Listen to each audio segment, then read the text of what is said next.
But there are times where I'm like, should I post that on LinkedIn? You know, like when I admitted losing $80,000, any potential client could have looked at that and been like, oh, she doesn't know what she's doing. How do you lose $80,000 in your first year of business? You failure. Like there's so many ways that things like that could blow back. But in the same breath, I'm like, well, if that blows back on me, or if someone views that negatively, you're probably not the kind of human that I want consuming my content anyway. And I remember when I did that post, there were people who reached out and said, oh my God, I had the same thing happen to me, but it was in the first 6 months of business, the first 3 months. It is such a common thing. And when people don't talk about it, we then get this warped perception of what, you know, the reality of starting something is. And I think that's kind of the thing that I'm like, how do we break the wheel? You know, it's so dramatic, but I'm like, how do we stop? Game of Thrones fan? I'm literally in season 8 right now. Oh, shut up. I won't say anything about it. Oh no, I'm repeat. Well, this is like the third time I'm watching right it. then. Yeah, I ran out of Netflix shows.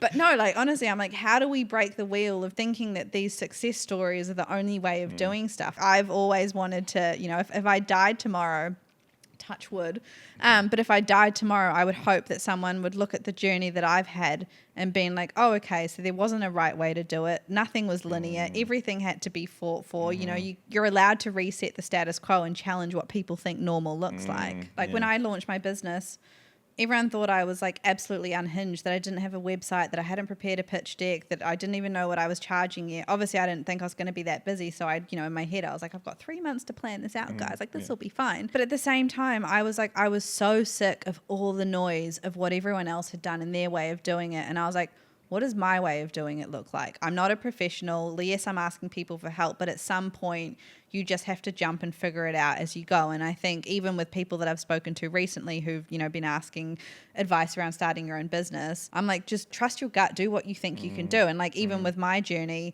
I've only just got a website 2 weeks ago. So I've operated as a marketing consultant for 18 months, been fully booked for almost all of those 18 months, and only ever had LinkedIn as a channel to contact me on. There was no other way you could have found out about me other than LinkedIn. So it's like, there is an example of you do not need a website to be able to run a business. You can fully rely on personal brand, word of mouth, and referral. So like, you know, sure, maybe right now I'm like one of the crazy ones that's done that. But, you know, maybe someone else hears that and they're like, oh, well, Chanel did it, so I don't need to do it. And then that person has 3 other people that do it. And then suddenly it becomes this new thing of, well, all those people did it without a website, so I don't need to have a website. Yeah, I mean, it's pretty powerful, like to give people permission to just do it their way too. I think that's cool. And if anyone, like, as you're saying this stuff and things not having to be perfect, if you're listening on audio, Chanel's like got this microphone, like that's sort of behind a couch. The stand isn't long enough to have in front of her, so I had to put it behind it, and it's kind of leaning over. You'll be able to see it if you're on video. But speaking of not everything having to be perfect, I'm looking at you and I'm like looking at the microphone stand behind you, beside you. I'm like, yeah, about that. You've got to start somewhere. Can I still say that 80 episodes later? Maybe. It's our first one, it counts.